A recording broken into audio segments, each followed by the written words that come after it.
It's a new dawn and it's a new day and it's a new season of WoW superheroes. And guess what? We are here to talk about it. It's Steph and Kat Talk WoW. Yeah, yeah. Making her way to the mic. They start dimming the lights. You start feeling alright. From Birmingham, home of the Teddy Longs and the Ruben Studders. More once you discover. For all of the lovers, Whitney Houston and Roman Reigns. For all of the lovers, and Mickey James and Marvin Gaye. For all of the lovers, and Sasha Banks, Janelle Monáe, Silk, Sonic, and Paige. Allow me to say, look, I just found a place, sweet escape for every one of us. I was kinda late, cause I just made it off the struggle bus. Walking.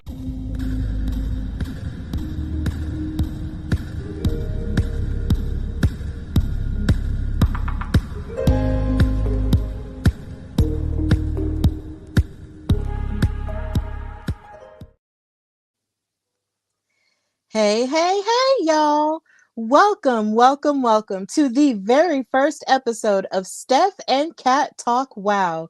Of course, this is Monday, so happy Monday. I hope you guys are having a fantastic day wherever you are watching us from. We thank you and we appreciate you for all the love and support over these past couple of weeks. But we are here and we are thriving in spite of everything thrown our way. This is Steph and Kat Talk WoW. Of course, I'm your girl, Stephanie Hardy, host and creator of the Hardy Wrestling Podcast, writer and color commentator for the Belladonna Division, Battle Club Pro, Black Girl Magic 2022, and Spartan Wrestling. But of course, I am not alone. I am here with my forever tag team partner. She is the creator of In Cat We Trust, a person who I am happy to collaborate with on this new endeavor, and a super mom, an amazing writer herself, and just an amazing person. She is Katrina Blake. How are you, Kat? I am well. This is crazy in regards to just in a good way, though. Like, this is cool that we're still able to do this. But I am a little tired, but happy to be here. Happy to talk WoW. Happy to get back into it. Yes, I'm really tired too. This was kind of like a trying Monday for a lot of people. I'm starting to sort of understand that now. But in the midst of it all, we are here and we are here to talk about our favorite stellar, amazing all women's platform, which is called WoW, Women of Wrestling Superheroes, which of course comes on every weekend. Different times, of course, for different people all over the country and all over the world at this point. The growth of WoW superheroes is something that we have had, a close relationship with over the past year. And we have helped them to be a part, of the growth and the renaissance of all of this, amazingness that's happening for this brand. And now the second season has started and it is just arguably like a breath of fresh air. Like, it's almost like you're watching a completely new TV show, but yet and still with some of the same familiar characters and even with some new faces thrown in there as well. Now, on this episode of Steph and Kat Talk WoW, we are going to be talking about season one, episodes 1 and 2 of the show, and I'm just so happy to do that. So, Katrina, how do you feel about this fresh coat of paint on the second season of WoW? I'm excited.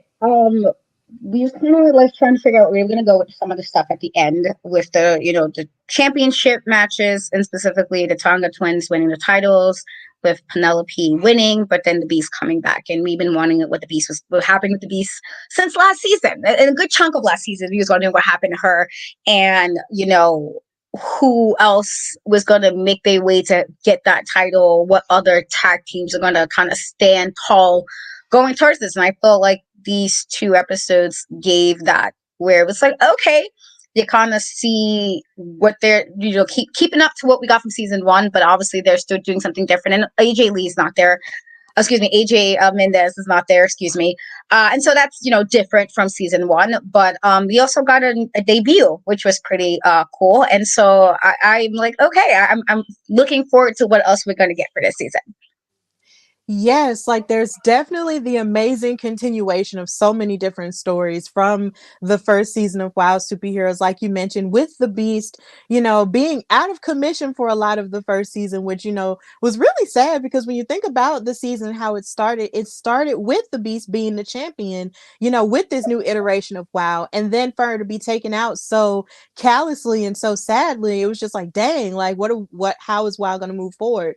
But of course, we were present for watching the new era of WoW, dub a new champion in the form of my arch nemesis, Penelope Pink.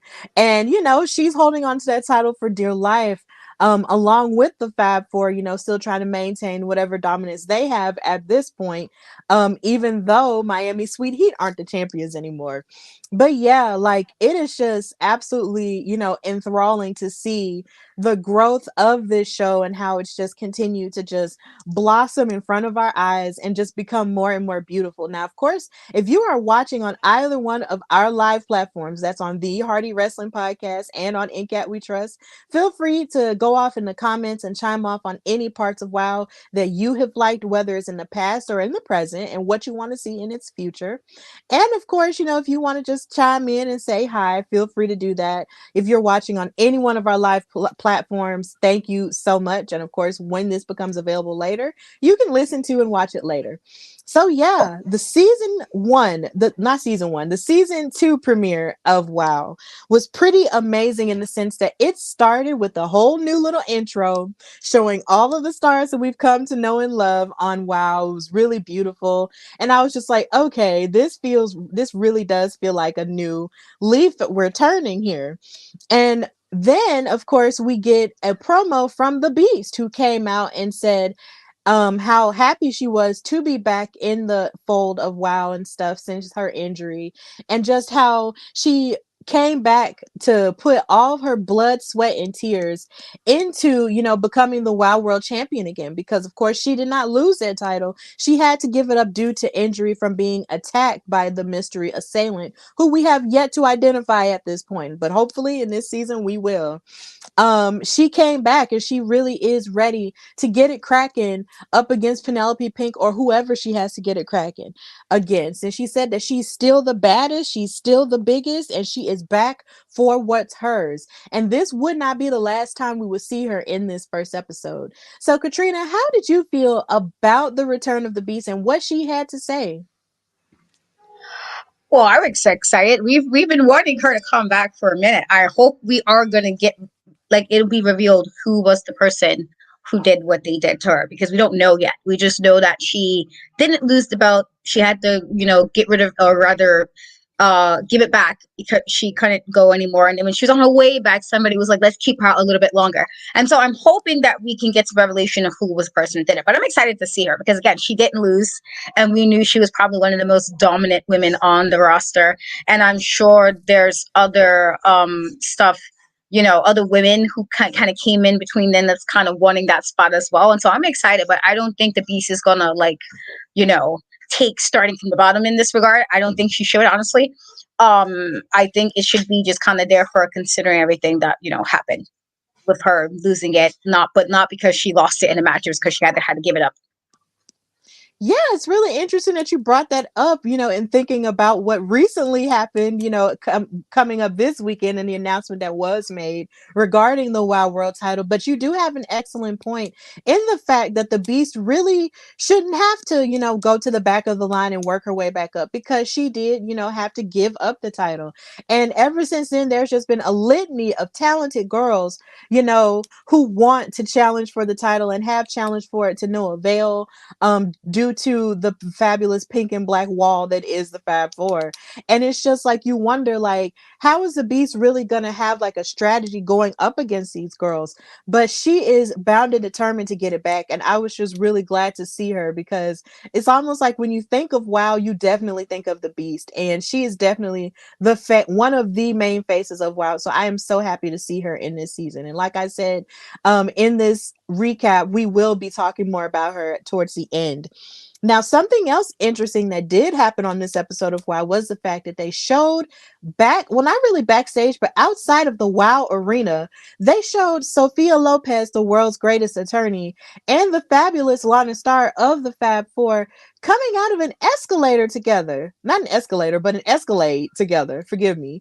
And this kind of led to everyone sort of spinning their wheels to figuring out what it is that these two women have going on. You have two of the most dominant um faction leaders in a car together to talk about what exactly, like what's going to happen with Las Bandidas and Tormenta, and then you have the Fab Four with Lana Star. Like, that was mind-blowing and very shocking to me. I was like, yo, what y'all got going on here? Like, that really did, blow my mind. But Katrina, how did you feel about watching these two come out of the car together and go into the WoW arena? And what do you think they trying to cook up? I don't know if, like, I feel like with either women, you can't really say if this is some kind of partnership. You kind of have to, Mm-hmm. what's the word? Maybe keep your enemies closer, or maybe just be a little bit more cautious. I don't feel like this is a partnership where it's going to be they're going to be peachy, everything's going to be peachy keen, and there's not going to be some self-preservation or some self-interest involved. I feel like this is for interest of, oh, if there's a bunch of us, well, maybe we can be more dominant. Sophia has Tormenta, and then she has Vivian and Sylvia, and so you have that, and then you have the Fab Four, who got Penelope, and you got Miami Sweet Heat. So it's 3-3 right there. If you want to like really like see if they can kind of bully their way around the roster, they could. But I also feel like with Lana, at the end of the day, Lana's Fab Four is her Fab Four. I don't think she's going to let anybody go past, that. And I don't really feel like Sophia is going to do that either. So it's kind of both like they might be just a very quick little partnership, maybe just to see if they can maybe bully somebody. But I don't think it's going to be something where you're like, oh, yeah, this is going to last the whole season. I really don't think it is. Hey, Shay. Hey Shay, love you, girl. But yeah, like, it might not last all season, but just the idea of a super faction between those, women just blows my mind. And I wouldn't put it past them if they actually did something like that, because WoW has they always up the ante when it comes to their, stories. So I really feel like that could be amazing. And you might have a point about it not lasting long because you got all them egos running around, running roughshod over the WoW roster. I can't imagine it would last that long, but the intrigue of it still blows my mind. Like, I'm really pumped about it. And then, of course, in the first episode of season 2, we did see a segment involving the Fab Four talking about how they all have each other's back.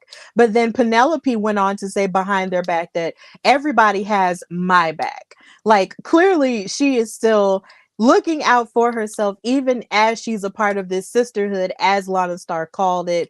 And she really is only looking out for herself.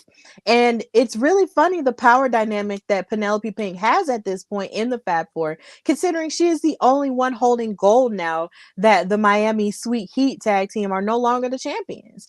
Like, it's just really funny how they were talking about, oh, well, we're a sisterhood and we all have each other's backs and we're just really dominant. But then Penelope is like, look, these girls have my back. Like, she really isn't into the, whole sisterhood of it all. She really is just looking out for her own best interests.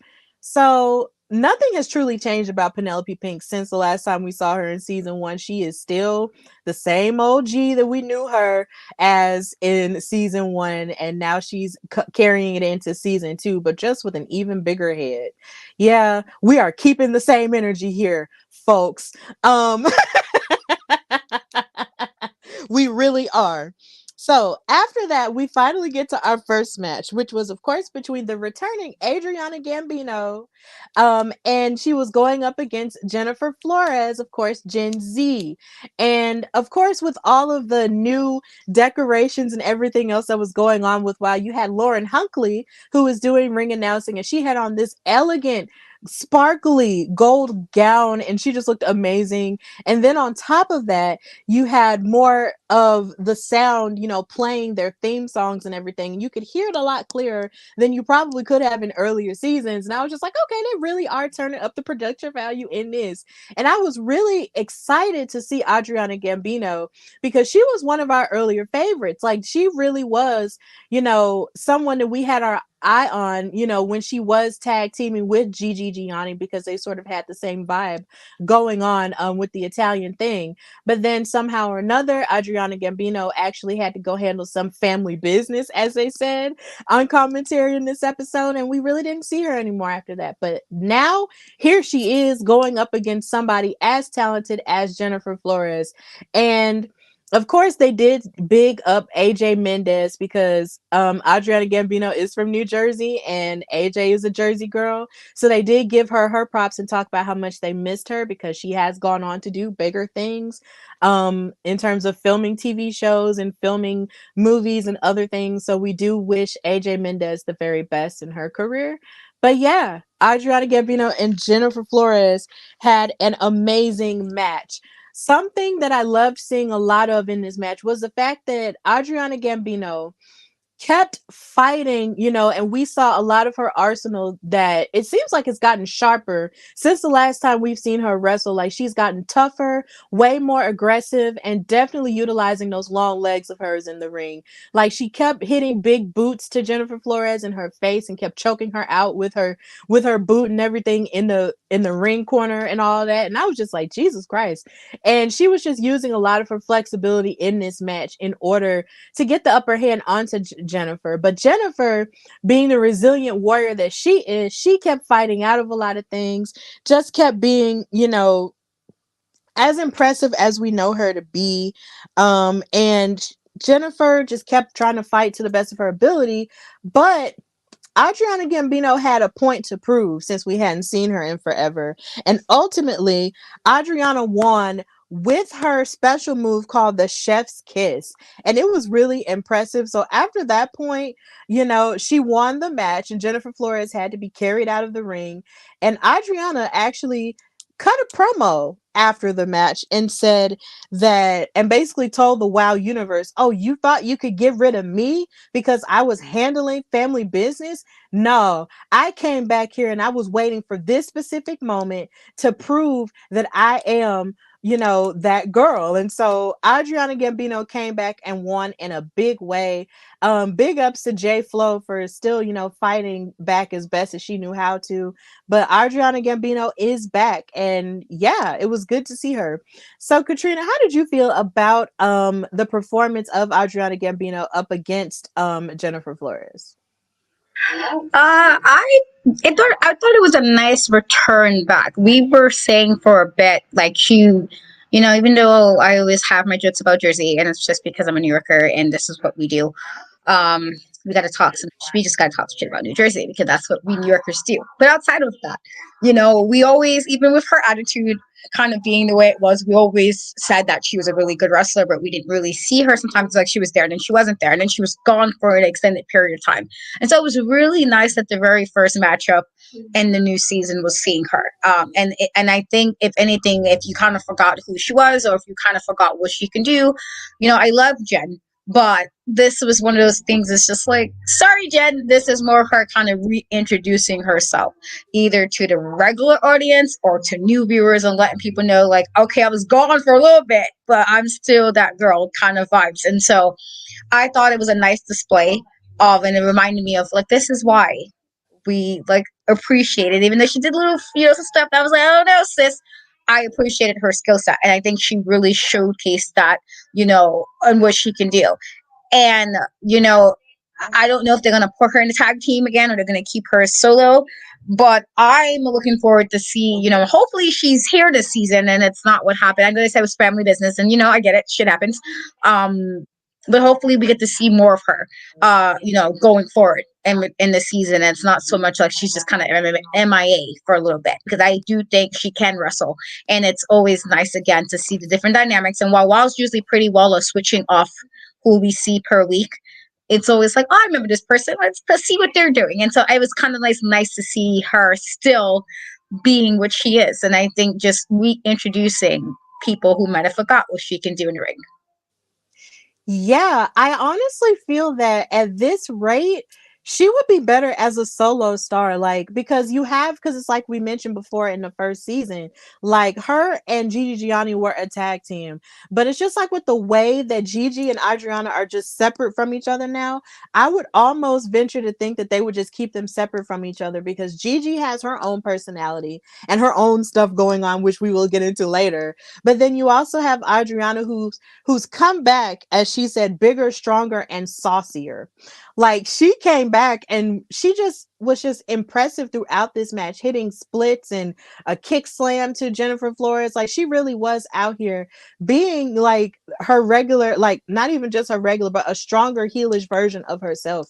So I really am interested in seeing her, be her own star at this point. So yeah, like I just want her to be on her own. She doesn't have to be in a tag team. Like she, maybe as a one-off thing, maybe, but at the same time, I just want her to be by herself because for all we know, she could very well, qualify to be, the Wild World Champion at some point. But yeah, like she really was impressive in this match. But I do want better for my girl Jennifer Flores though.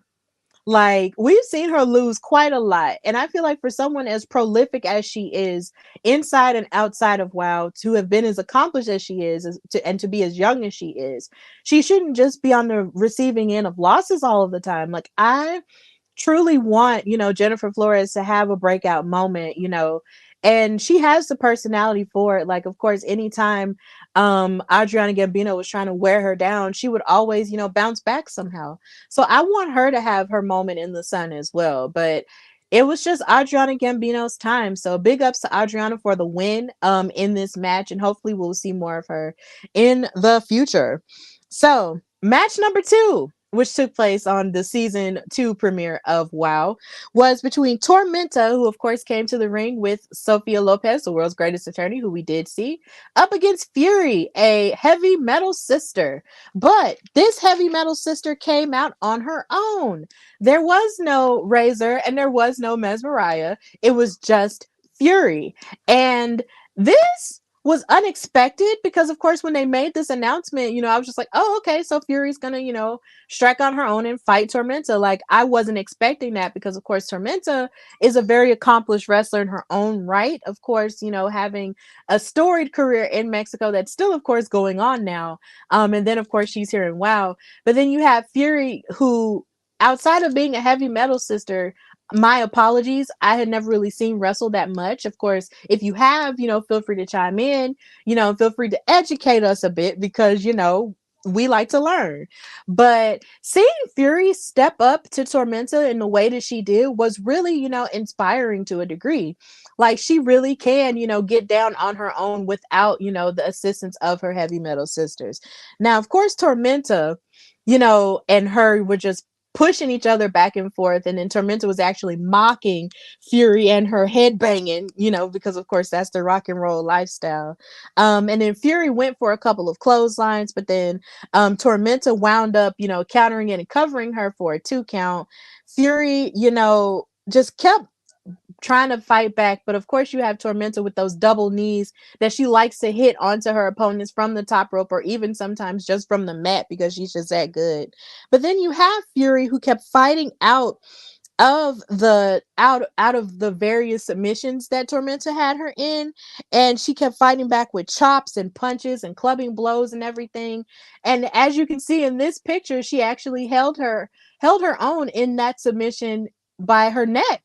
Like Fury was really holding her own in this match, and she actually proceeded to mash her knees into Tormenta's neck and head on the second rope. So it was just like Fury really was trying to fight back, and she hit a German suplex to Tormenta as well. So it was really good, but in the end, Tormenta wound up winning by hitting a head scissors takedown to Fury and then planted her with a Meteora from the top rope to win the match. But Fury really did do an excellent job here, in this match, and proving that she can stand on her own 2 feet and headbang all the way to a possible victory up against someone with the resume of Tormenta. So, Katrina, how did you feel about this match and the performance of Fury up against Tormenta? I was surprised. We definitely saw in the last season that the Heavy Metal Sisters were usually together. And while there were moments when they've done little solo things, 9 times out of 10, they were together. And I don't know if this is the start of her going solo, or she just needs to prove this to herself, or she felt she didn't even need to have it in this, that maybe she knew she got this. I not surprised by the end. I did think Tormenta would win it, but I was very impressed with Fury's determination to try to win this match. And if and I say this, and again, this is not even shade to Fury. This is more like Tormenta does have a bit of an extensive resume, and sometimes experience. Sometimes, as much as you don't want it to, sometimes experience is usually the one on top. And the experience can kick everybody's ass at times. In general, this is a life thing. The experience, and so I feel like in this regard, it's just she was outmatched with regard to experience. But I do think she truly tried. She did. And it was actually really nice to see her do that without interference, to do that without having to rely on her two tag mates. Like, she just did this on her own. Even the submission things that she was putting her in, I was like, okay. I don't think I've even seen her do that in previous matches where she focused. It was more focus on them using somebody else on the team to kind of get what they needed to get done. And I do think in this regard, maybe this means she'll be going forward, just kind of not necessarily leaving her group, but just maybe being more confident that she can do matches on her own and not necessarily need to have a lifeline, if you will. I don't know if that's the right word I want to use, but I think in this regard, Tremensa just happened to have the experience, and it showed with that finish. Doing that from the top rope, just all of that and that transition is experience, and that's what I think Fury got beaten by experience. And even though it sucks to lose, I do think if anything, she should be really proud of how much different I saw her in this match than I seen in season one.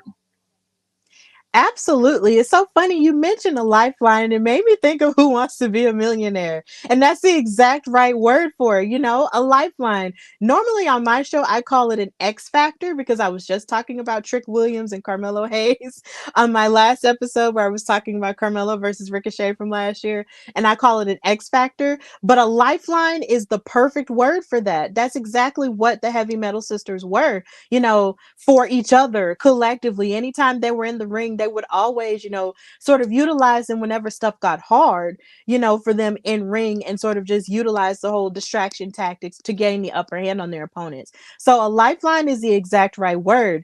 But the thing about it is when you have someone, like Fury looking to prove herself, without her sisters, she was just out here, fighting and doing the very best that she could up against someone like Tormenta. And it's like Shay and you said, experience, really does make a difference when it comes to that. But I also think that if you want to go up against someone or perform with someone who has more experience than you, you really do have to come, and be 100% present for that and understand that you can, step up to them in a really, substantial way. And that's exactly what Fury did. And she should definitely be proud of that. Like, she should really be proud of that. And then the crowd was behind her too. Like, I know people really do like the headbanging and stuff, but honestly, when was the last time you really saw anybody really cheering for any one of the Heavy Metal Sisters in that way? That's true. Like you never really saw that before, and the crowd really was behind Fury in that way. So it was really great to see her, utilize a lot of her power and a lot of her strength up against Tormenta. But ultimately, Tormenta did win the match. So big ups to her for that, but definitely big ups to Fury for winning that match. So, match number 3 was, of course, Miami Sweet Heat. Lindsay and Lori Carlson going up against Spring Break 24/7 and Crystal Waters and Sandy Shore. Now, of course, this is the first time we had seen Miami Sweet Heat in action since they had lost the tag team titles in that Falls Count Anywhere match against the Tonga Twins. And they came back with a new outfit, kind of like how earlier we were talking about how everything about WoW this season was just new and just, amazing to the eyes. A lot of these women got new gear, and I kid you not, the Fab Four, as much crap as I give them for being, evil and just doing underhanded things, they be dressing, okay? And the way Miami Sweet Heat looked with their sunglasses and their new gear was just fantastic. And I was like, okay, y'all, I see y'all. Y'all stepping it up. I like it. I like it. I like it. Picasso. So, yeah, these women came out there and they were mocking each other because, of course, Crystal and Sandy Shore, they're still a tag team that's still sort of finding their way in WoW. But they came out with their sunglasses on and they were mimicking Miami Sweet, and they didn't take too kindly to it at all. And they did their own pose back at them. But then the moment that Crystal and Sandy turned their backs, that was when Miami Sweet Heat started attacking them from behind, because these women are angry. They have been absolutely incensed ever since they lost their tag team titles. They are losing their mind. They are angry. They're pissed, and they're taking it out on the entire WoW tag team division. And they just proceeded to beat up on these girls. Like, it was kind of hard watching this match because it felt like Spring Break 24/7 really didn't get that much offense in, but unless it was like one moment in time where they did hit this impressive sort of like I don't even know exactly what to call it, but they hit an impressive maneuver onto, Lindsay. And I was just like, okay, that was really impressive. But throughout the entire match, it was like Miami Sweet Heat really did like beat up on Crystal, isolate Crystal from Sandy. It was just really tough to look at. It was very one-sided a lot of the time. So through it all, like, it was just tough. And Miami Sweet Heat wound up winning the match. And after they won, as you can see, being nefarious, and of course, having the referee get distracted while, they're choking out their opponents, they cut a promo talking about how David, or as they say, Diva McLean, um, never gave them any credit and never complimented them on their work in the tag division, and how he showed favoritism to all the other tag teams instead of them, which of course has no bearings and has no truth to it, because David McLean is the co-owner and the commentator, so he really has no reason to show favoritism to other tag teams. But that's what they were accusing him of. And they also said that he was jealous of them because they make more money than him. And I'm just like, I mean, Jesus Christ, like, y'all are just going for the jugular against David, right?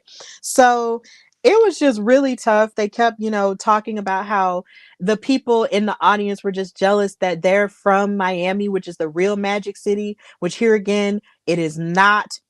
Because I am from Birmingham, Alabama, 205 lit all day. That is the real Magic City, okay? So, no, okay? Like, they were just really just running off at the mouth, which led them to finally ask for a rematch for the tag titles. And there really wasn't exactly an answer, to their proposal for a rematch for the tag titles. But of course, you have to understand that they have the right to challenge for those titles again, considering they did lose. So if they want a rematch, I can definitely understand. But Katrina, how did you feel about their performance against Spring Break 24/7 and their mission to get their titles back? I mean, to be fair, I did say that from the very beginning, I thought the Tonga should have won. And so for us, I feel we were very ecstatic with the title change. And I know you have your beef with them, but we've been saying that, they were doing some shenanigans. They got the titles doing shenanigans, being a little shady, being a little underhanded. And so the Tongas finally got it. And I feel like, of course, when you're at the top of something and you kind of had to give knocked back down a bit, of course you're gonna be upset. They have this idea that there's nobody better than the Fab Four. There's nobody better than them. And now it's shown that there is somebody better, and that happened to be the Tonga. So of course they're upset. And it's in a way they kind of have to, while I know they did ask for a rematch, they're technically starting from the bottom. It's kind of what they had made Randy and Coach do, actually, when they had to make them restart from the bottom. And so I feel like, while it sucks and I truly understand wanting a rematch, you also, like, there was shenanigans, like, two times before this matchup where the Tongas got the titles from them. And there were shenanigans in both of those matches that they didn't even allow them right away to get another title shot. They also had to kind of fight through some teams. And Coach and Randy had to fight through some teams. And so it sucks, but it's what's good for the goose is good for the gander. Like it's like you get back what you gave. I mean, you're getting back what you gave. This is what you wanted to do, and now it's like, well, they don't have to answer your title thing. You didn't really make these for anybody else to re-challenge you. There was always some kind of weird stipulation, or it was always some kind of nonsense. Alana always had a plan in place, and now you don't have that, and so it's kind of like a fall from grace a little bit. I think that's why they took it out on poor Sandy and Crystal, because they're like these two who are still finding their way and they're not as gelled together as they are. Like, okay, this is light work. They probably felt like we can take it out on them until we get the answer we want. And it's unfortunate for them, but I get it. I understand. It's just like you guys are at the top. You're not there as not much anymore. You probably got to work your way back up there. And nobody wants to start over. I totally understand that. But also, they have to keep in mind this is what you guys put out into the universe. And so it came back. It came back in a very delicious way. And I say this only because the Tongas won the titles like they should have won in the beginning. And so it came back and they have to deal with whatever it is. I don't know if they're going to get the title rematch. I think they should wait. And I say this only because that's what they did. They did not make it easy for anybody to either fight them or re-challenge them or do a rematch. They made it always so difficult. And even to the point where that was the one match that Lana wasn't involved in. It was always like somebody was always involved in the matches. This is the one time that without involvement, you guys lose the title. So I feel like in that regard, it sucks. But I mean, I understand where they're coming from, but I also understand, like, listen, guys, y'all wasn't the nicest. Y'all wasn't being nice to everybody who was trying to have title matches. This is just coming back. Like, I just, you gotta kind of have to deal with it this time, kind of roll with the punches. I feel like, I think they'll get back to the top at some point? Probably. Again, they are the only other twins there. And I do think that puts them above some of the other teams, but you guys come on. Like, I feel like you can't be too upset. This was one of those, they effed around and found out. They kept messing with the Tongas that they had to put that stipulation, and they found out. And unfortunately, finding out means they're no longer champions. And so it's unfortunate, but this is the way the world works when you're doing shenanigans. You are absolutely right about that in mentioning the idea that they do have to start over. And yes, starting over does suck, but that is a part of life. You do have to start over. And it's just Miami Sweet Heat are just sort of, they've been in the glamour and the glitz and glamour of everything for so long that they just feel obligated to everything. And so, of course, they feel like they can jump in the line, and not have to wait in the back of the line the way that they had to make everybody else wait in the back of the line. Like, it was almost like what Lana Star said about everybody else. They were just saying, all of you are in the endless back of the line and blah, blah, blah. It's almost like that doesn't apply to them when they lose. They don't have to work their way back up. Like, they can just, stroll on through and just get another opportunity. But that's just not how life works, And of course, that's probably why they sort of, like you said, made quick work of Spring Break 24/7, because they had a point to prove that they are, one of the top tag teams in that tag division, because they, want their titles back. But, we just have to wait and see how that turns out. But this, of course, would not be the last we would see of Lindsay and Lori. But Lord Jesus, this beating was terrible. I feel so sorry for Sandy and Crystal, because it's just like they try so hard, to a degree, but it just seems like they're very disjointed to a degree. And it seems like they seem to focus a lot on having fun, and being silly more than they do, operating, at a high level in the ring. And I feel like they do need to go back and, reevaluate some things, because of course you can have fun and you can dress in neon, but at the end of the day, when you get in that ring, you got to lock in and be focused. So hopefully at some point, Spring Break 24/7 can turn it around. But in the end, Miami Sweet Heat wound up winning this match. And like I said, this will not be the last we would see of them, because the last match, which is the main event of the season 2 premiere, was of course Chantilly Chella versus Penelope Pink, my arch nemesis, for the WoW World Championship. This surprised me to a degree when they announced this, because Chantilly did win a pretty high profile match the week before, or at least 2 weeks before.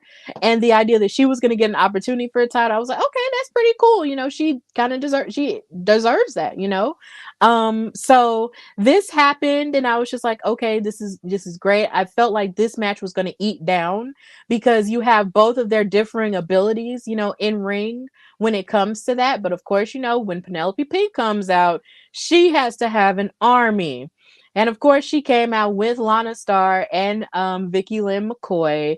And then on top of that, on guest commentary was the Carlson Twins Miami Sweet Heat. So the Fab Four just took over this whole main event, y'all. And on commentary, like the Carlson twins just kept bigging up Penelope Pink and talking about, how the Fab Four is just so superior to everyone. But every time Stephen Dickey, shout out to him, was holding them to the fire and asking them questions about what them not having the titles, but Penelope Pink having the one title, in the Fab Four meant to them, they just kept diverting away from the questions and just kept talking about how amazing Lana is as a manager. Like, it was just really interesting. But back to the in-ring action. As you can see, Penelope Pink is just being her average arrogant self, sitting on and posing on Chantilly Cella's back, excuse me, with her new pink boots or whatnot. But Chantilly did not take any of that disrespect lying down, because she actually hit a meteor from the apron and started wailing on her and punching on her towards the beginning of the match, and just started beating up on her multiple times. And I was just like, yes, Chantilly, do not take her bullying you. Like, destroy her. Just destroy her respectfully, of course. But then, of course, Penelope was just her regular vicious self, because she actually, pulled a electric chair onto Chella and actually slammed her into the ring apron and kept trying to hurt her and break her neck on the ring apron by hitting a leg drop to her neck. It was brutal. And that's just something that we've come to expect from Penelope Pink. When it comes to that title, she can get really brutal in the ring. And she was doing whatever she could to keep it. And ironically, I have to give credit where credit is due. Penelope Pink hit some of her best moves onto Chantilly Chella with the pink thunder bomb, and also, with the pink nightmare and stuff like that. And she wound up retaining her Wild World title, and she didn't cheat. Had your whole family out there, but didn't cheat that one time. I gotta hand it to her. I never thought. I just never thought I had to. I could clap for her for winning something on her own. I just never thought I'd have to do that. But this is where we're at, ladies and gentlemen. Penelope Pink retained the title on her own. Yes. Yes. We got to get a video clip, I guess, for these moments, it's just it's just so it's so rare. Penelope Pink won, and of course, as you saw in that picture, the Fab Four, went up there and posed with them, to assert their dominance. But to end the episode on a high note, the Beast was watching from the balcony, looking down on the Fab Four, as if to say, I'm coming for what's mine. Get ready. So that ended the season 2 premiere of WoW. So, Katrina, how did you feel about the match between Chantilly Chella and Penelope Pink, and Penelope not having to cheat to win, and the Beast watching her from above as they celebrated? I I feel like that clip of you giving her claps, you're gonna have to save that. She's probably, or she might save it so in case when you do talk something about her, she's gonna be like, "But you did cheer for me." I feel like this is going to be used at some, point for future reference. But I will agree that Penelope definitely was a lot brutal. But this is something she also gave us when we had her match with Princess Aussie. Really, like, making sure it let it be known there's a reason she's a champion. And while my beef is not like, well, I don't have the beef that you necessarily have with her, I did say that she can wrestle, and I think that was proven again at LA Comic Con when we saw. I mean, it was like she won that pretty much fair and square. She did win it fair and square. It was clean, and she showed then. And Bobby was a little bit sad because of Foxy and everything. we did say, well, you know what, this was earned. You did your thing, and it was nothing funny, it was nothing shady. You did what you had to do. And I feel like, again, you already have two of the team members already off the top, and I say that not because they're not part of the group, just because they're no longer champions, and being a champion puts you at the top of the food chain, puts you at the top of the totem pole. And so, I feel like she's not going to want to give up easily, especially when you have, you know, the Twins not put up the belt. And then there's still also the chance, and I don't know, maybe this is just me, maybe reading a little too much into it. Maybe she didn't ask for help because she's kind of letting him know, like, if you listen to, sometimes they talked about each other, how her thing was like, this was a mutual agreement of, but also make her look, well, which make her look good. And so, like, I feel like a part of that, which is why I probably shouldn't ask for help, was to let them know, well, guys, I'm still the queen bee. I'm still the queen bee here and while Lana's there, I was even dare say that maybe she thinks she's even more above that because she's champion, because she can wrestle, because she'll get dirty if she needs to, because she'll get a little bit more vicious if she needs to. And, we did question, was Vicky somebody we have to worry about going against her, because she's a solo person. She's not a tag, she's part of the group, but she's a solo wrestler. It is very possible that she could want that at some point. It's very possible, again, with all the people that won the title, but also the Beast is back. And the fact that the Beast is watching, maybe she knew the Beast was watching. Maybe she's letting her know it's not going to be that easy to get it back.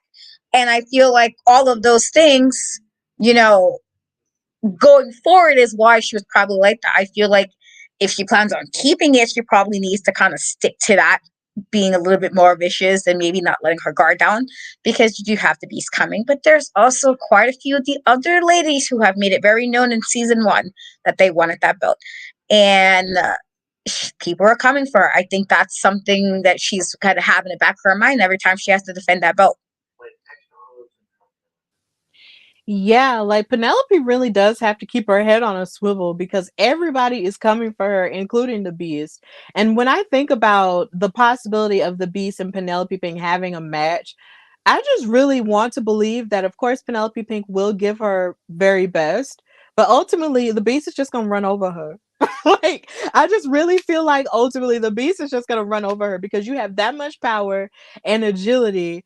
And then you have Penelope, who has, she has her strengths, of course, with her agility and her ability to be tough inside of the ring and stuff like that, and her strategies. But it's just like, I just don't think she can really hold up herself, against someone as imposing as the Beast.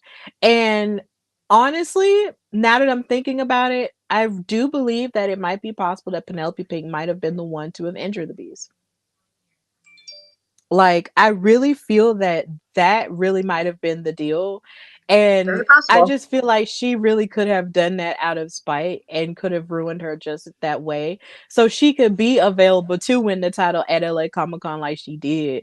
But either way, we still got to find out who did it. But of course, like I said, Penelope does have a lot of people gunning for her because when you're the champion, you have a target on your back.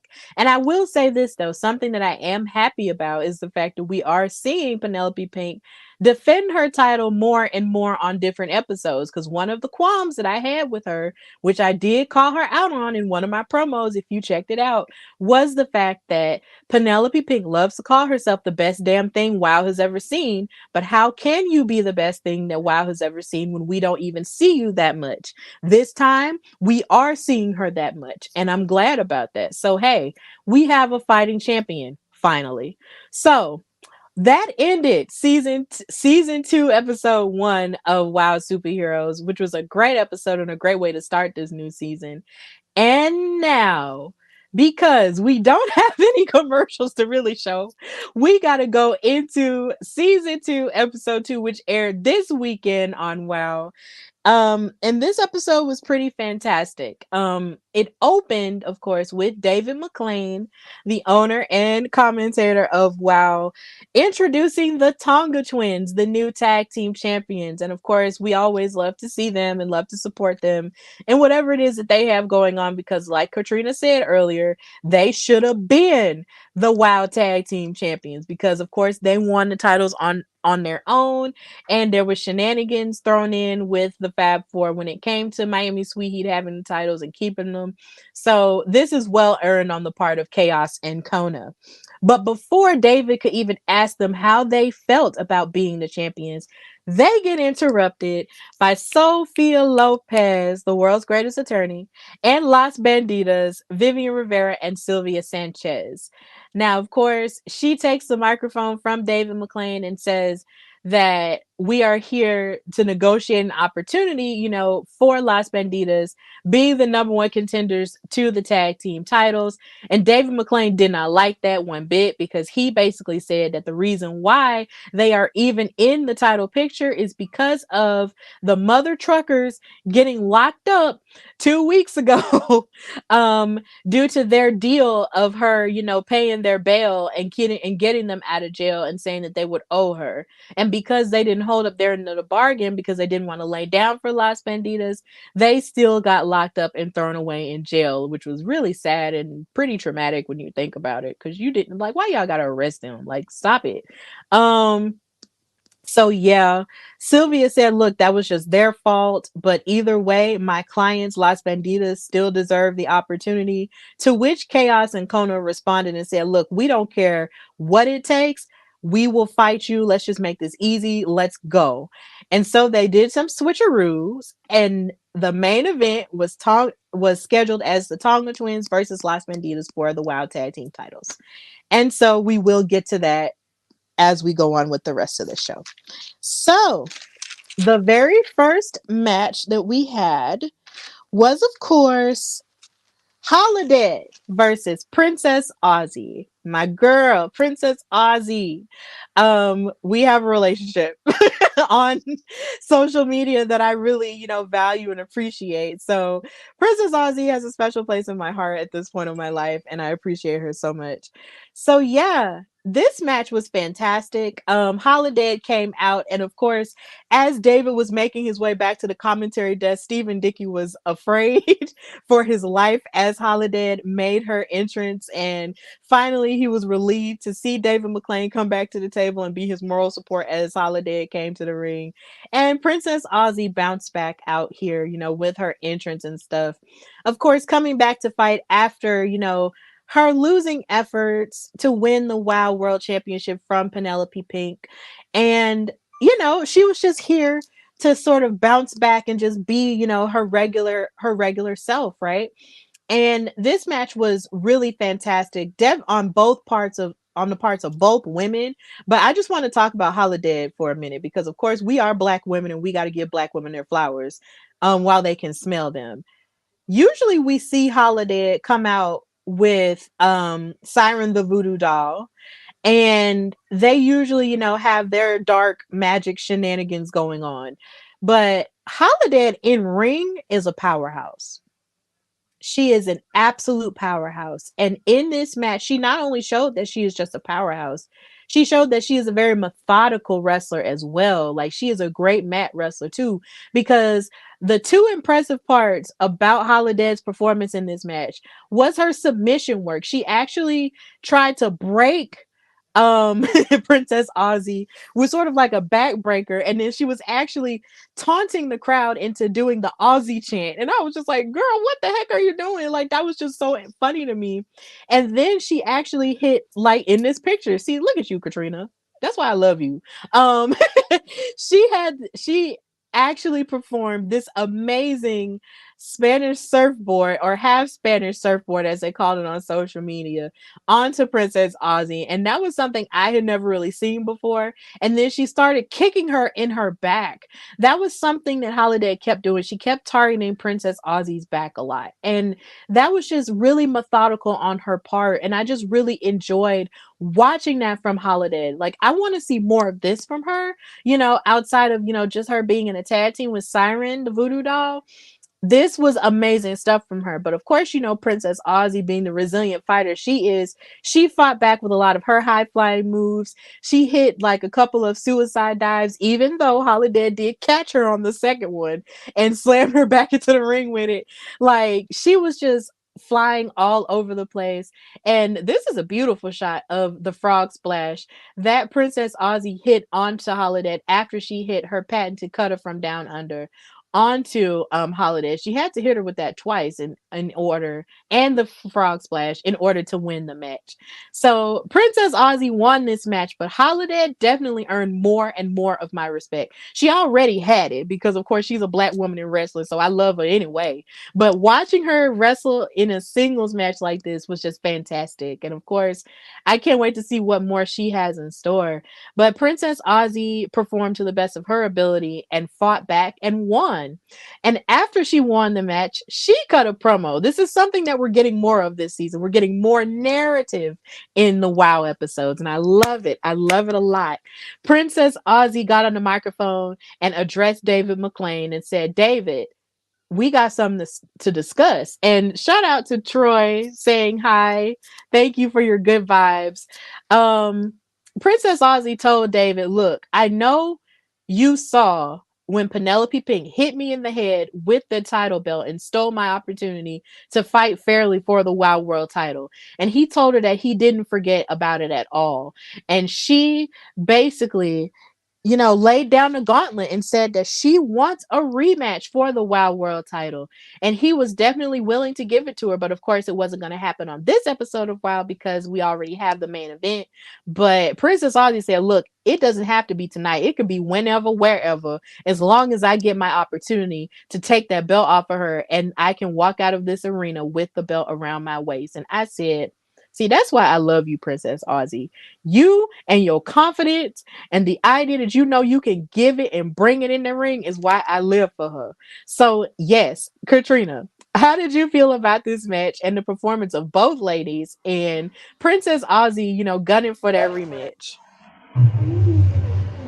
You mentioned Holidead, and I felt like I've said this before, but it just made me think of a show I worked a few months ago where I was doing commentary, and she was having a match. And I got so distracted by how good she was in the ring and how well she was antagonizing the audience that I had to catch myself and be like, oh, let me get my commentary back in. I had to bring myself back into commentary because I was like distracting in a good way. Like, oh, she's just so great to watch wrestle. She's so great to watch wrestle.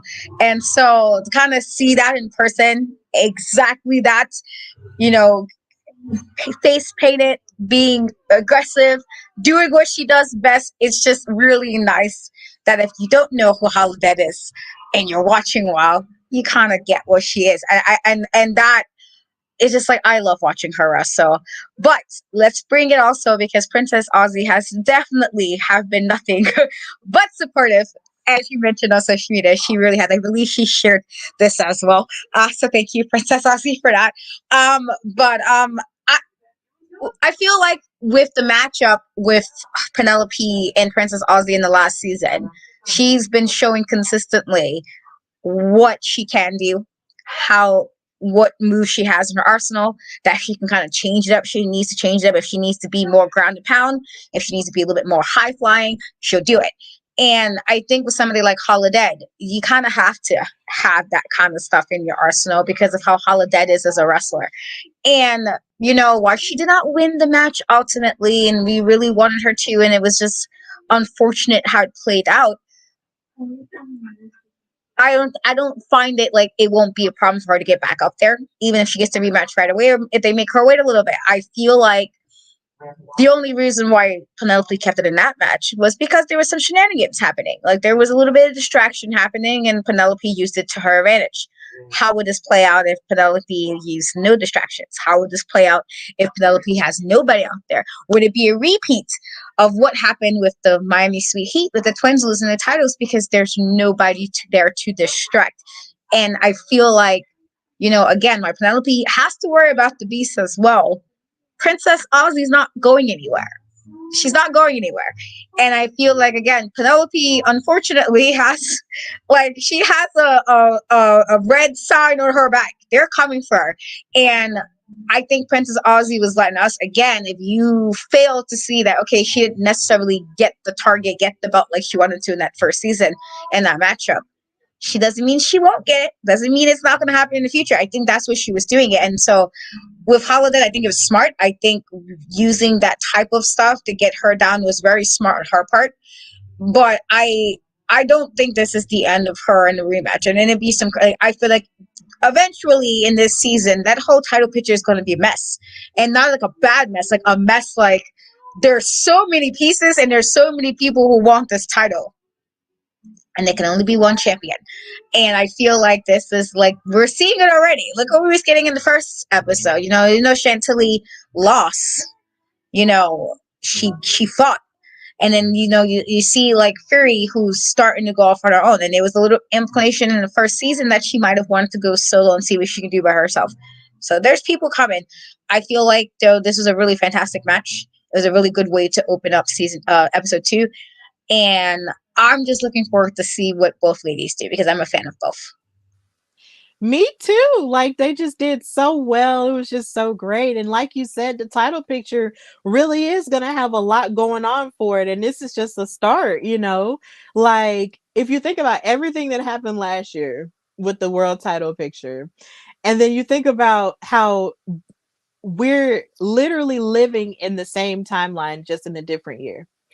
And everything that could very well happen within a year's time when it comes to WoW and that title, there is so much that could happen because Penelope still has the title and she has a chokehold on it. You have Princess Aussie who's just fighting tooth and nail for her opportunity to be on top, like she knows she can. You have like the Beast who just wants to do whatever it takes to get the title back that she never lost. Like there are just so many women who could gun for the opportunity of getting it back. And I am just so excited and so thrilled about it that I just can't breathe. Like it's crazy.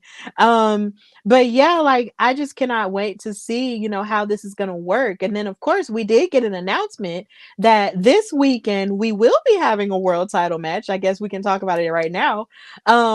Where Princess Aussie will be facing off against Penelope Pink and Tormenta in a triple threat match. Now, this did surprise me because I kind of wanted it to just be Princess Aussie and Penelope Pink as the rematch, like with the both of them. But Tormenta being in there, will give it a good mix of, abilities and stuff like that. So I'm definitely willing, to watch that because if you remember, these are two opponents who gave Princess Aussie two of her best matches so far in WoW. So I can only imagine what all that is going to be like in terms of a triple threat, but I am definitely excited about that. So yeah, Princess Aussie wound up winning the match, but Holidead definitely won more of my respect in this match. So big ups to both women in it. So after that match, we got an introduction to a new WoW superhero, or you could maybe say a super villain. And her name was Katarina Jinx, another cat in our lives, in my life. So she popped up on the scene and she was standing on the top of one of the buildings in Los Angeles, and she was talking about what her motivations are in terms of sort of outdoing all of the other WoW women. She was saying that a lot of the women, or she kept calling them mice, like to run around looking for every opportunity, but I like to like sit and just wait for the right opportunity. And I thought this was really interesting and also really scary, how she was just sort of just walking and sulking back and forth just like a cat. And she goes into the crowd, and then she into the crowd of people, and she's walking about, and you see her in all her hair and her makeup and giving just va va voom Catwoman, right?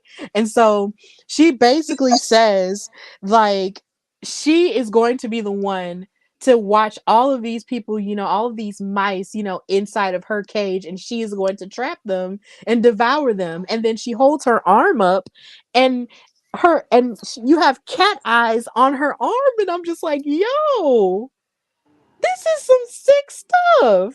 I like it. So Katarina Jinx is like here and she's sulking and she's being slow and methodical. And I'm just like, yo, this is cool.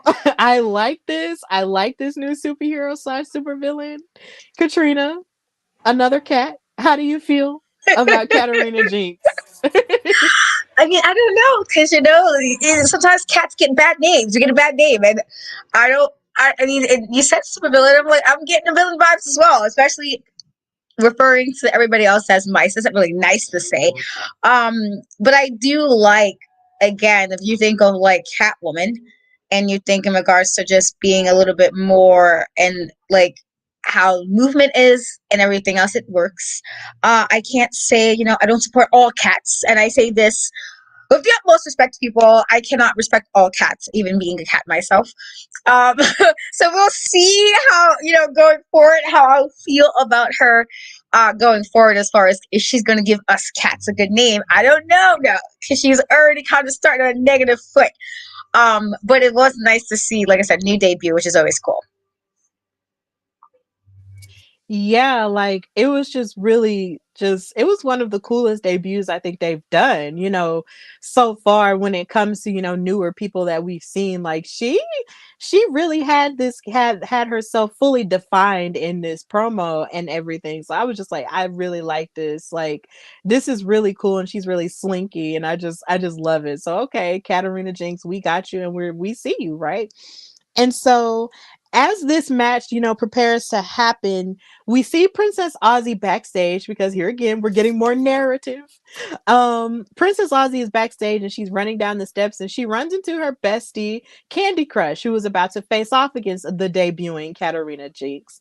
And so, Princess Aussie, tells her that she's grateful for her support, that she's had for her for the last, couple months. And Kandi said, there isn't anybody else that she would want to do it for. And she also said that if there's going to be anybody who's going to take the title off of Penelope Pink besides herself, that she would like it to be Princess Aussie. And then Kandi went on to ask for Princess Aussie's advice. Kandi Krush went on to ask for Princess Aussie's advice to, you know, watch and sort of scout for Katarina to see how much better she would need to get in ring to face off against someone like her. Considering Katarina, was making her debut and she had never scouted her before. And Princess Aussie, gave her a really weird answer and said, I'll try my best to watch it, but I've been really focused and, really locked in on myself now in this Wild World title, but I'll definitely try. And so Kandi was like, okay. And so, after that, they sort of dapped each other up and walked away. But then Kandi was giving her a look at the end that kind of gave like, you're really not there for me at this point. And I felt very sad about that because it felt like, they were just getting along and now there might be seeds planted, even though something did happen on social media because Princess Aussie is active on there. When I live tweeted about it, she actually said, that there isn't anything wrong with them and that their friendship is fine. But in the history of wrestling, friendships where people have said that they're fine usually turn out to not be fine. So, I mean, I'll never distrust Princess Aussie, but at the same time, the way that Kandi was looking at her, then it did not give easy going. So, Kat, how do you feel about this development in their friendship? I don't know, because like I feel like it's sad a little bit for Candy Crush. I feel like every time she gets a friend or a person who's supposed to be a friend, it don't always necessarily work out the way she wants it to work out, or it seems like it's a very short-lived friendship. I get Princess Aussie kind of being more focused on like trying to get where she wants to go in life, but then it's also like, but she is your friend and your match already happened, so you could at least watch and make sure, and see, maybe she give her some tips, maybe just be their support system. That's what a good friend does. And so that's unfortunate, and I don't know, again, I like Princess Aussie, but I always feel like Candy Crush was the woman. Oh, can you hear me now? Good. Yeah. I always feel like Candy Crush gets the short end of the stick when it comes to the friendship she's built in WoW, unfortunately. And that's like, oh, that sucks. Like every time she feels like she gives a little bit, and then she's like, oh, a friend, and it's like, well, maybe we're all right. Like we're not, I don't know, we're acquaintances. I feel like she kind of knocked it back down a bit. So I don't know, but maybe she was feeling a little bit upset because of wanting the title match and wanting the power stop out there. But I do think Princess Aussie definitely could have at least watched the match. If anything, she didn't need to be like doing a whole bunch of work, but at least just be there, support us. And sometimes that's all we need is a little bit of support, you know? Exactly. I feel the same way. Sometimes all you do need is a little bit of support, but also at the same time, I feel like sometimes as a friendship, you have to understand like how to play, you know, the distance game, because as much as you love your best friend, sometimes you do have to give your friend a little bit of space for them to get themselves together, and it might not have anything to do with you and everything to do with yourself. And honestly, when it comes to Princess Aussie, yeah, they have been there for each other, and it's great to see that type of friendship in comparison to where Kandi Krush had friendships that have fallen through the cracks, other times as well. But it's just like, I understand her having trust issues when it comes to that. But you also have to understand that Princess Aussie would never, hurt somebody. Like, she doesn't seem like a pretty, malicious person in that way to where she would be like, oh, well, I'm just focused on myself right now and just screw you. Like, that's not what Princess Aussie was doing. So hopefully they won't have any more miscommunications with each other when it comes to that. And hopefully their friendship is okay. And they can just figure stuff out and just continue to support each other in their, careers and stuff. So, speaking of Kandi Krush, we have her match against Katarina Jinx, who of course made her debut. And this match was really impressive because we got to see, how Katarina Jinx moves in the ring. And the funniest part about this match was the fact that Lauren Hunkley was making her announcements and stuff, looking as gorgeous as she always does. And she was making her announcements and she backed away into the ring corner away from Katarina Jinx. And I was just like, you know what? That's real. That is very real, because I swear if I saw somebody dressed up like in sort of like a upgraded version of Catwoman with a whip, I'd probably back away too. So I thought that was really funny on the part of Lauren. Like, Lauren Hunkley never changed. So yeah, she announced her and then she announced Kandi Krush. And something that I have definitely noticed this season with Kandi Krush is the fact that her look is very upgraded as well. Like, her hair isn't just all braids anymore. Like, it's literally like braids sort of like in the front, but then there's like a loose fitted like ponytail in the back. And I'm just like, yo, that's beautiful. Not saying that she wasn't beautiful already, but that hairstyle really brings out like something else about her that just gives her more confidence and more of an ooze. And I was just like, ma'am, you're gorgeous. Look at you. And then her shorts really aren't like, they're not fully like tasseled like they used to be. And it's just really cute. You have all the pink and white going on with it. But either way, it's still been upgraded and you just love to see, the upgraded fashion. And also, because of circumstances, I wasn't able to tell Kandi Krush happy Wrestleversary. I was able to tell her that on social media, but not verbally. So I just want to say that she did post a few weeks ago saying that um it was the first anniversary. It was her anniversary of debuting in wrestling, period, when it came to WoW. And I think that's such a great thing because, as you can see in this match, her confidence has definitely grown by leaps and bounds over the last year. So, publicly, I just wanted to say happy Wrestleversary to her because she's just doing such a phenomenal job combining her boxing knowledge along with the wrestling stuff. Like, she's really great and she's locked in. So, this was good. So yeah, Katarina also impressed me in this match because she was mad flexible, and she was not only flexible, but she was pretty slow moving and sort of like I said earlier, methodical with a lot of her ring, awareness and everything that she was doing in the ring as well. Kind of like how Kandi Krush moves kind of fast and she likes to stick and move with the punches and stuff like that. Katarina was just slowing down and just trying to like break her down bit by bit and just moving like a slow, like moving cat. Like, it was just crazy to sort of watch someone move that slow in the ring, but you still be just as effective. It was really amazing stuff here. I just loved it. But then Kandi Krush was still being aggressive by wearing her down with a triangle chokehold and, just grabbing her around her neck, trying to choke her out and just laying it on the line here in this match. And surprisingly, Kandi wound up winning. She won the match. And this was really rare because you hardly if ever see debuting stars, lose their, first match. But either way, this is what happened, and Kandi Krush wound up winning. And yes, Katarina was impressive with her Boston Crab that she did try to do on Kandi Krush, and a lot of her maneuvers, but Kandi was not having it. And for somebody who wasn't sure about fighting against her because of never having seen her wrestle before, she did a phenomenal job. Kandi Krush did that. So, Katrina, how do you feel about this match and the debut of Katarina, and watching Candy Crush's evolution from a year ago?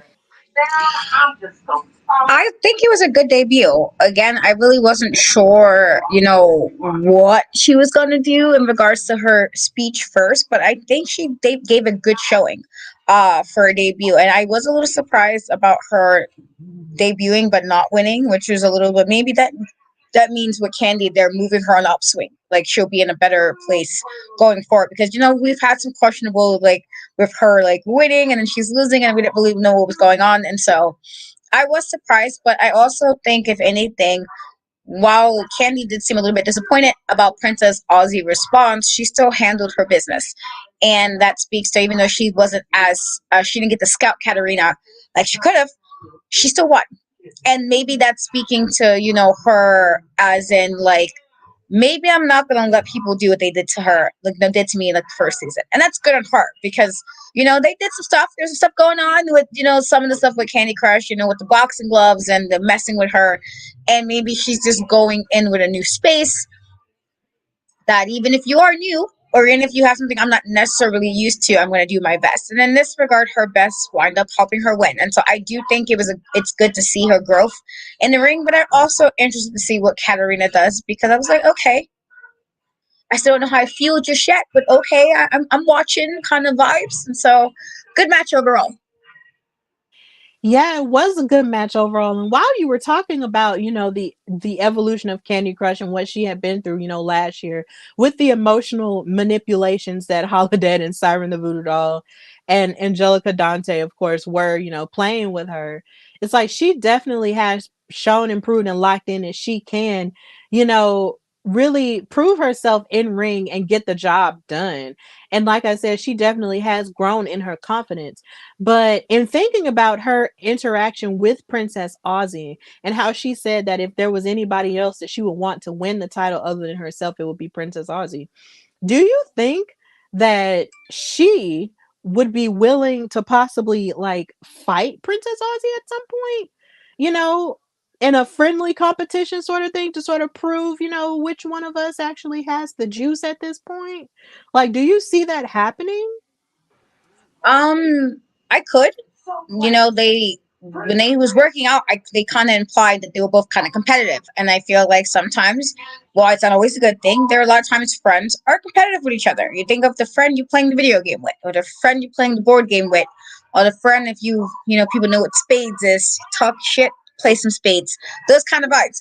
I feel like we all have a friend you might get a little bit competitive with, and so I can see it happening. I just don't know will it bode well for their friendship. And I don't say you want it to do well. Like, okay, we had this match. It's nothing personal. It's just doing what we need to do.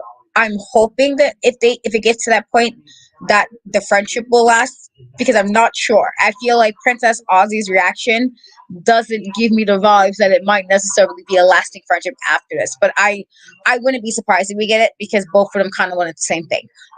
Princess Aussie might be in a little bit more of a rush or more adamant because she literally was just the one to take on Penelope not too long ago. But I can see it happening because again, and as story is old as time, there's only one championship. There's only one person that can be a champion, and if you're not going for the tag titles, that leaves that last WoW Women's Championship, WoW World Champion, and only one of them can make it there. I feel like, it be nice just to see it as like they're doing their thing without it being like weird. Of course, I would love that, but I can't say for a fact. Unfortunately, this is always the test of friendship. How well can you do something when you both want the same thing? Absolutely. That's a very profound way of putting that. Like, how well can you wow, that just hit me in my brain.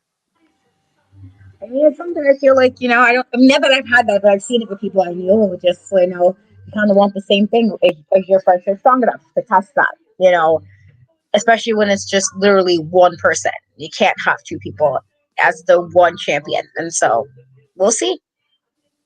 Yeah, absolutely. We will see, but Kandi Krush got the win up against Katarina Jinx, and we are still intrigued to see what else Katarina has to give us in this season of WoW. But I am excited for it because I love new faces. So big ups to her. Now, of course, backstage, we got more of, backstage shenanigans with Coach Campanelli and Ariel Sky, who have, of course, mysteriously reappeared after disappearing on Randy Rah a couple of weeks ago when she had to face Gigi Gianni. But weirdly enough, Randy Rara was not there. So they were backstage, jaw jacking at Gigi Gianni and BK Rhythm, who was throwing shade at them and calling them losers and stuff like that. And basically accusing them of abandoning Randy and somehow her getting locked in a trunk. And Ariel was like, "Oh my God, please don't let her be locked in a trunk." And Coach was just like, "No, that's not what's going on." And Coach blew her whistle at Gigi and BK when they were getting ready to walk out. And she said, "Hey, the only losers I see are you two." In fact, actually, that's not even how she said it. She basically said, I know the meaning of the well, she said, "I don't know the meaning of the word loser unless I look up your name." And I was like, damn. Don't mean to curse, but damn, that was a burn. Okay. Like, literally, you look up the word loser and there's Gigi and BK's pictures. Like, what? Crazy. So this led to BK challenging Coach Campanelli to a singles match, and then she blew her whistle at them again. And this was just really funny. But another part that I really loved about this segment was just looking at the wow furniture. Their pillows was just so cute. And it's just like, because I'm a merch girl, I would give anything to have a wow pillow. Like, just give me all the wow pillows and I'll just stuff them everywhere and just, decorate my room with them. Like, I don't care. But those are just really cute. And I just love how they're basically just decorating it and making wow, its own brand and just showing all of the colors and all of the above. Like, it was just really pretty. But yeah, this was really cool, and it led into, of course, the third match, which was, of course, BK Rhythm versus Coach Campanelli. And Gigi Gianni came out with BK Rhythm, and Coach Campanelli came out with Ariel Sky. And of course, this is the part of the show where we have to give credence to BK's bars. Now, if you may or may not remember, Katrina does not like BK Rhythm's raps at all. And I'm more than sure she's going to roast him once I get through reading it. But either way, we have to make room for the raps because we just have to make room for them, okay? BK Rhythm is basically the John Cena, or depending on who you ask, the Vanilla Ice of WoW superheroes. And we just have to talk about, what she said. And she said, "It looks like Team Spirit needs a new talent scout because no doubt this about to be a blowout. Timeout." Well, she said, "Timeout. I'ma win this with super speed and send you back to coaching Little League." And I was like, dang, that was pretty harsh. But of course, Katrina, how did you feel about those bars? Be honest. I just let me just remove this for a second. I just I totally get, like, you're a battle rapper and you have to do stuff, but it's unnecessary. Like, you come right in already started. Like, can you just, I feel like if you're gonna do all of this, that means every time you're sitting here taking the time to write some bars, to write some reps, you should win every time. You're doing this extra step to have a rap ready for your new match, then you better win every match. Otherwise, why are we doing this? What do we get out of this? And so I was just like, I mean, I guess, I'm trying, I'm gonna start this new season on a nicer foot. Okay, guys, I'm gonna start nicer, but I was just like, I mean, I guess, because here we are again. I was hoping that she would have gave me a week, you know, before I saw some new raps with, like, her shenanigans. But of course, that's not what she gave me. And I'm just like, no, ma'am. Like, are we going to ignore what happened the last time we saw you? You guys was engaging in some stuff that those bars are not really fitting. That's all I'm saying. But here we are. I appreciate her skills. I just really just don't like the rapping. It's just like why? Why does every situation require you to have some bars? It's like you're just ready. Why? Why? And I get staying ready. I'm a New Yorker. You gotta stay ready. You do, but not like, rapping is not where I'm gonna have to draw the line there. I feel like rapping is not the part you wanna stay ready for. But here we are. But otherwise, more a new season of more raps that I'm gonna have to roll my eyes at. Unfortunately. Yeah, well, she didn't give you a week, Katrina, and I just had to let you get it off, man, because you just have your feelings about her raps, and it's just like, yo, to me, I mean, at least she, rhymed all the words together and stuff, and it really did, hit home because Coach Campanelli, actually went into the match and motioned, for the traditional sort of hand lockup thing, but then she faked her out and then tripped her up, in order to get into her head. And she was just like, you ain't finna do me like this. BK Rhythm then proceeded to grab, Coach Campanelli's wrists and stuff, but then Coach reversed it, for a submission. And it was just a back and forth between these two that I believe we've seen these two wrestle before in the past, but this match was pretty good for the most part. Coach ran across BK's. There was a really impressive part where Coach Campanelli was giving Natty Neidhart and ran across BK's back and then hit a drop kick to her afterward. And I was just like, that is Natalia if I've ever seen it. And I liked it a lot. And then Coach also got knocked down by BK a couple of times as she tried to get back into the ring after getting attacked by Gigi Gianni, who was proving to be the X factor in this match, like I always say, or the lifeline, as Katrina likes to say. But the thing that kept irritating me was the fact that Coach had Ariel Sky out there, but Ariel was not getting involved on Coach's behalf the way that Gigi was for BK. And that was pissing me off because I'm just like, ma'am, if you are by her side and if you're a part of Team Spirit and you're coming out here to even the odds, then how come you're not evening the odds and getting active? Like, how come you're not getting active with Gigi? Because she keeps messing with your coach and you're just sort of standing there watching. Like, are you just waiting for coach to motion for you to do something? No, like sometimes you have to get active on your own. And it really kept irritating me how she just was not there for coach multiple times. I was just like, girl, pay attention.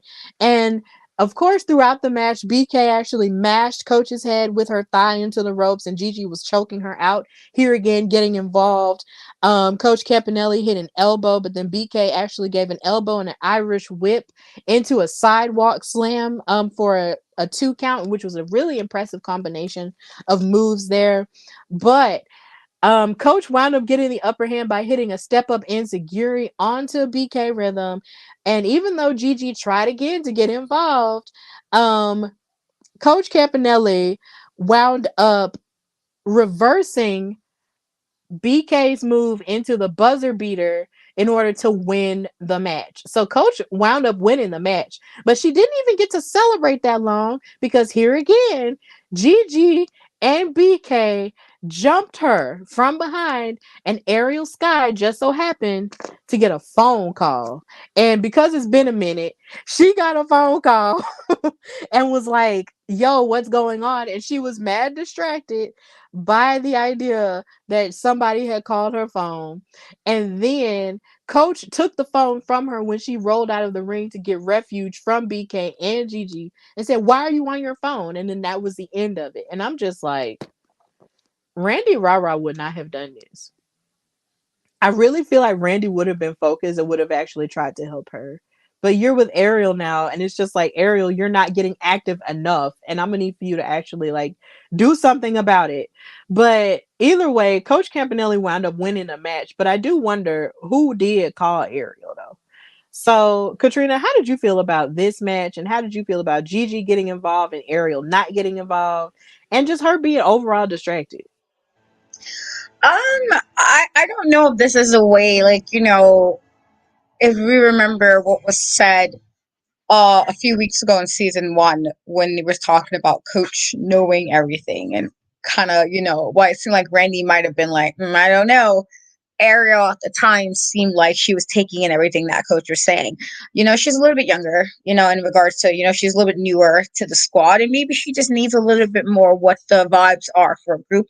I do think that Gigi being this involved again now makes BK Rhythm's raps like, it's like you're saying all this and yet you have somebody doing all this for you. Like, are you doing this yourself or not?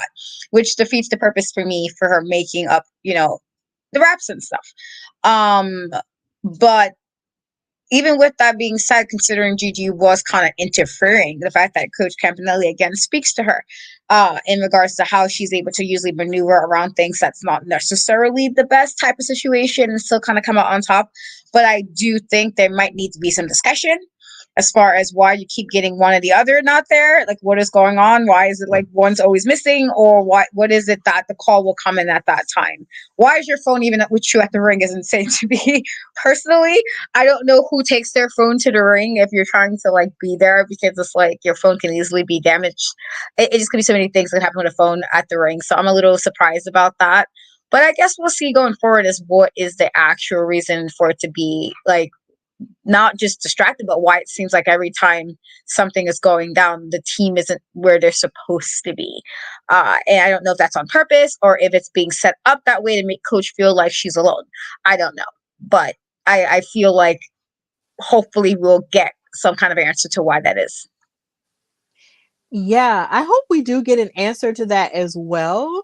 But honestly, it was just really disheartening to sort of see this happen to Coach, because Coach really did, for better and for worse, invest in both of those girls, but mostly Randy Rara.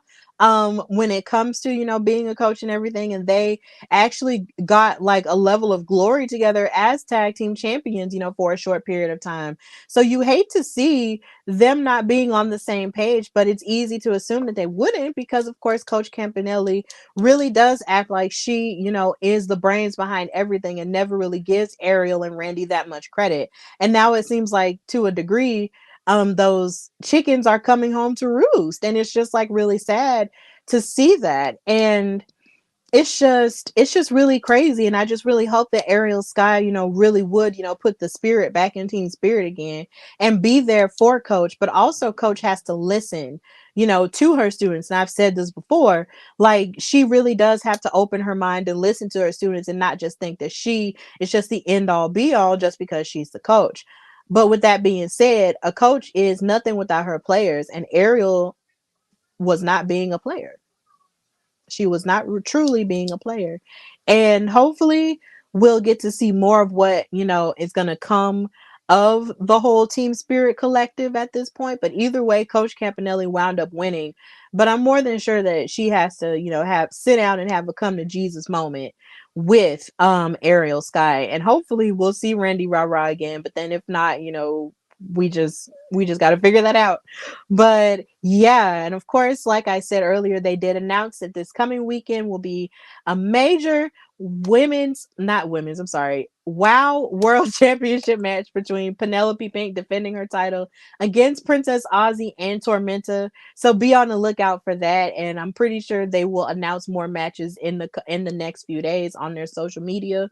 So yeah, I'm just going to take this time to tell you guys to follow WOW everywhere. Please follow them everywhere and watch them wherever they are listed in your area. Of course, here in Alabama, they come on at 6 p.m. Central Standard Time on Saturdays on my network TV, which is 68 for some people. But yeah, like please check them out there if you live in Alabama area. And of course, go on wowe.com and check out whatever other listings that they have for your area throughout the entire country. They are definitely worth a view on your weekend, whether it be on Saturday or Sunday, late at night or earlier in the day. Please check out this really amazing all-female wrestling show. They're growing, they're beautiful, they're strong, they're fantastic. And of course, they also still wrestle outside of WOW too. A good number of them do. So please, continue to support them, follow them on, all of their platforms on Twitter and Instagram. And you can watch the episodes, as they become available the Monday after the weekend that they air on YouTube as well as Pluto TV, where you can find original content that they've made and just continue to just support them wherever and however you can. So, with that being said, we are here at the main event, which is for the WoW Tag Team Championships between the Tonga Twins and the Tonga Twins and Las Bandidas of Sylvia Sanchez and Vivian Rivera, of course, coming out with Sophia Lopez, the world's greatest attorney. And here again, back on commentary, you had Miami Sweet Heat. Now, Miami Sweet Heat was mad, and I mean absolutely mad annoying on commentary this week. They got on my last nerves, and I'm gonna tell you why. They actually were like shaming Las Bandidas and saying that they looked better with their masks on, number one. And number two, they kept talking about the Tonga Twins and how the belts don't even fit around their waist. And this was giving body shaming to me, and I didn't like it at all. I didn't like it because, first of all, Miami Sweet Heat, yeah, you might be living your fabulous Hollywood lifestyle. And yes, that means that you have access to all of the best foods and everything while you work out and do stuff like that. But the thing about the Tonga Twins is that they are beautiful, you know, even in the size that they are absolutely gorgeous. Like, that doesn't mean anything or any less of them. Like, all women do not have the same bodies. And the Tonga twins, Chaos and Kona, are absolutely gorgeous. And I felt like that was just mad unnecessary for y'all to come for them like that. That was really gross. And it was really gross for y'all to be coming for Las Banditas like that, because Vivian and Sylvia are gorgeous too. We ain't gonna do that, okay? Y'all are not the only gorgeous ones just because y'all are part of the Fab Four. All of the WoW women are gorgeous. So stop it. And I just had to do that little rant. I just had to get that out. But either way, this match was pretty fantastic for the most part. Kona and Vivian Rivera started off the match. Kona elbowed Vivian after reversing a Hurricanrana attempt. Sylvia broke up the count by jumping on and distracting Kona and sort of, in a sense, isolating Kona a little bit, with her and Vivian Rivera sort of tagging each other in back and forth. As you can see, Vivian getting tough with her with those kicks in the corner. Vivian actually used a spinning wheel kick, and then Sylvia just kept illegally jumping into the ring. And then Sylvia tried to dip and dodge with the quickness, but then Kona actually grabbed her and tossed her into the ring corner and then clotheslined her and stuff. Like, this was just a very high powered match for the little bit of time that they had left in the hour. They still made, a good use of it. And then Las Bandidas, of course, continued with the upper hand by slamming the twins and grabbing their hair and kept stomping on her face. But Kona finally got the hot tag after Chaos dealt with a lot of punishment, and she started giving clotheslines and a choke slam to Vivian Rivera, and then she also elbowed Sylvia Sanchez in the face in the corner, and she gave Sylvia a belly to belly suplex after catching her mid-air, which was absolutely impressive. And then the match ended with Vivian Rivera eating a Tonga twist for the 3 count, and the Tonga Twins are still the Wild Tag Team Champions. But of course, they were not allowed to celebrate either, because Miami Sweet Heat left commentary, beat up on them and ganged up on them and started punching them and beating them down behind their back. And then you had Las Banditas ganging up on them as well, jumping on them, making it far worse than it even had to be.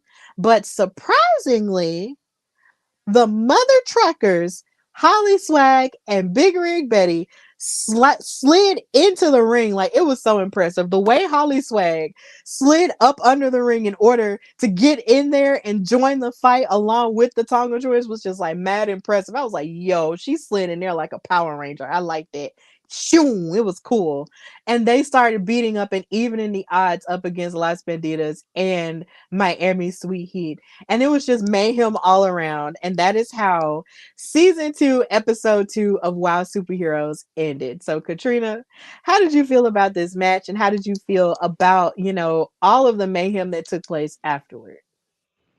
think it was a good main event. This is their first title defense. The Tongas, after a very hard fought win to get those titles.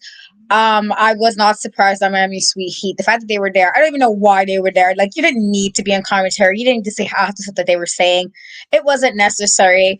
And it was just like, even with that negativity on commentary, but then you had, again, when you mentioned before, as far as, Sophia and Lana kind of looking like they might have teamed up, kind of fitting that the Talkers' very first title defense wind up being between Sylvia and Vivian right after having to take the belts to the Miami Sweet Heat. And so it could be very possible that, again, they're kind of working together, though I don't know how long that'll last because, again, self-preservation here.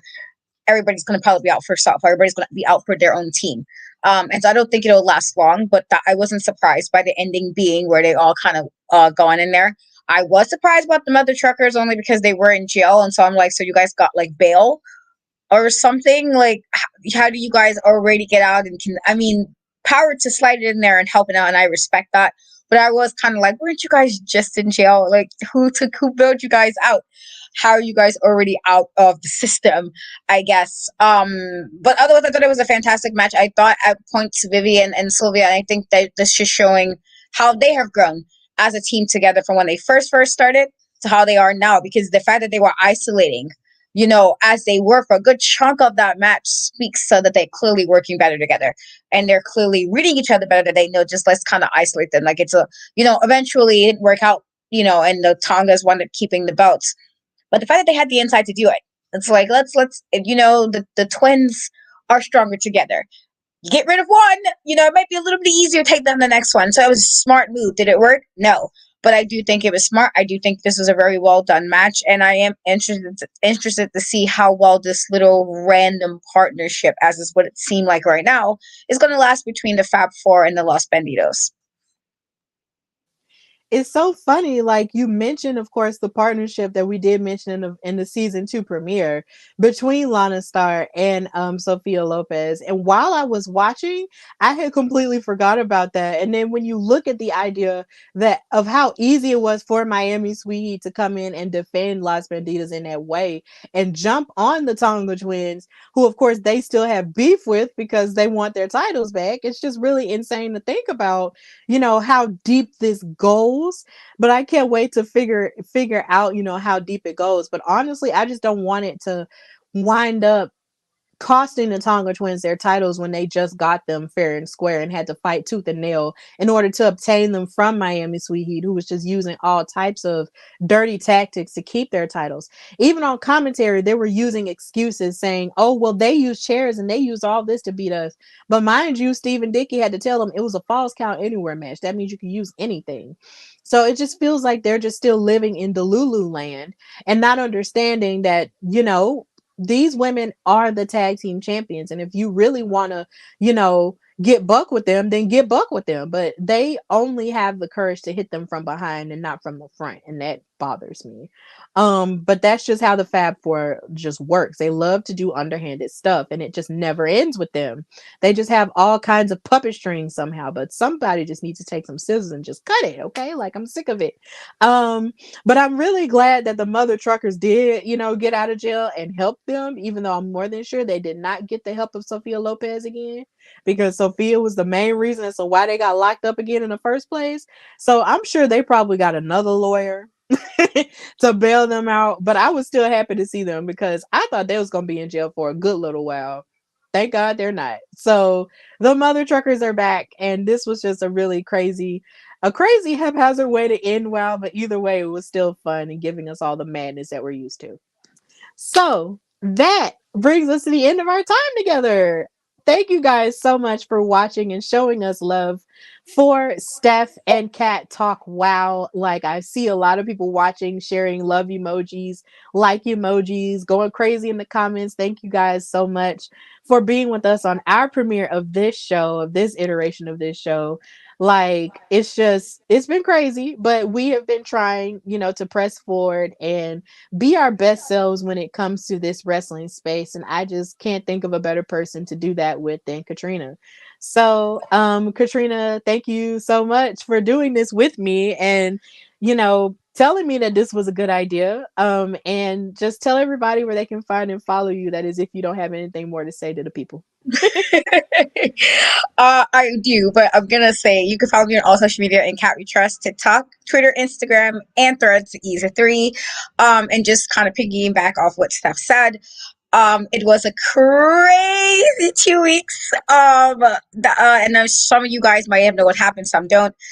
Point is, we have been watching WoW from the beginning of this iteration, and we were very fortunate to be with them at LA Comic Con. We were very fortunate to be able to interview them. We were very fortunate to be treated like family. And so I thought, well, we both thought the one thing we didn't want to lose with everything that was going on was to have at losing access to still support the show that we've been supporting this whole time, or showing the love to the fabulous ladies, the superheroes, the women of WoW. And it was important to make sure we still was able to do that. Just thought it would be easy to keep the time the same, because you already know what time it is, same time. And while this one was a little bit longer because we were covering 2 weeks worth of episodes, I'm just glad that we were able to do this. I'm glad that, because let's try and see how this goes. And I'm so glad that you guys followed along with us. And you guys have been very sweet, and we're just always very supportive, and we thank you. We're hoping to do it just as much justice as we did prior. But we are still going to support WoW regardless, and figure like we both do have our own platforms. And this will force me to be more consistent on my channel, because I be slacking, guys, totally slacking. Life be life in, and I be forgetting. But I feel like this is forcing me to be more on it with my channel and my stuff, as well as focusing more on myself. And I'm also keeping it on the Thursdays with Shay. And so it's still on my channel and her platform as well. And so just keep it the same and still support the things we love about wrestling. So thank you guys. Truly, truly, truly appreciate you guys for hanging in with us and coming along for the ride. Absolutely. And of course, if you want to find and follow me, you can do that on Instagram and Twitter and Threads at Queen Steph Hardy. You can also follow this show, because this is also like one half of my show, The Hardy Wrestling Podcast. You can follow The Hardy Wrestling Podcast on Instagram at Hardy Wrestling Podcast, and on Twitter at Hardy Wrestle Pod. I am so happy to have reached, a new number of followers, over 1,000 on both platforms. So I'm really grateful for that. And I'm just navigating change as much as you possibly can, because it's just like I say when it comes to wrestling, like we do not like change at all. Like when we get comfortable and we love things, right? But a part of life is just evolving and just running with the changes of life. And you can either let it eat you alive and consume you, or you can get up off of your behind and make the best of it. And this is us making the best of it. And I'm just so grateful to not be alone in it, and to have gotten so much love, and support from everyone. And hopefully that can continue as we continue to lift up the name of WoW superheroes on this platform the way that we always have, because we love women's wrestling. We stand women's wrestling. We stand for women's equality in all of wrestling, not even just for the athletes, but also for the people who use their voices as well, like us who are hosts, like us who are ring announcers and commentators and writers and all of the above. We are going to be here to be the good in wrestling for as long as we possibly can. And we just thank you guys so much for supporting us and supporting this show, Steph and Cat Talk WoW on In Cat We Trust and the Hardy Wrestling Podcast. And until next time, which will be next week, next Monday at 7 p.m. Eastern, 6 p.m. Central Standard Time, please watch WoW Superheroes so you can come back and watch our show. And until next time, bye, y'all.